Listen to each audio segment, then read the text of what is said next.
اعوذ باللہ من الشیطان الرجیم پناہ مانگتا ہوں میں اللہ کی شیطان مردود سے۔ یا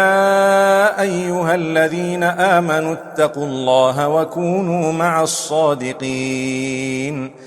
اے اہل ایمان اللہ سے ڈرتے رہو اور راست بازوں کے ساتھ رہو۔ ما كان لأهل المدينة ومن حولهم من الأعراب أن يتخلفوا عن رسول الله ولا يرغبوا بأنفسهم عن نفسه ذلك بأنهم لا يصيبهم ظمأ ولا نصب ولا مخمصة في سبيل الله ولا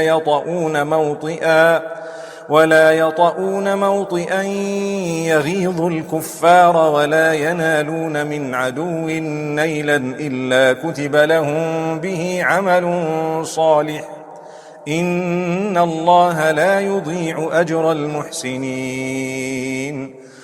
اہل مدینہ کو اور جو ان کے آس پاس دیہاتی رہتے ہیں ان کو شایع نہ تھا کہ اللہ کے پیغمبر سے پیچھے رہ جائیں،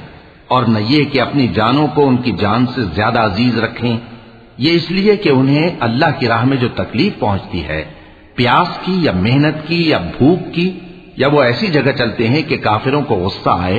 یا دشمنوں سے کوئی چیز لیتے ہیں، تو ہر بات پر ان کے لیے عمل نیک لکھا جاتا ہے۔ کچھ شک نہیں کہ اللہ نیکوکاروں کا اجر ضائع نہیں کرتا۔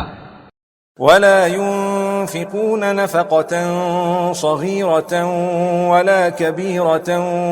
ولا يقطعون واديا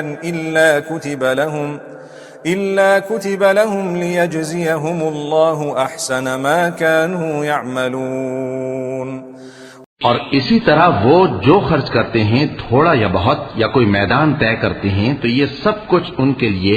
اعمال صالحہ میں لکھ لیا جاتا ہے تاکہ اللہ ان کو ان کے اعمال کا بہت اچھا بدلہ دے۔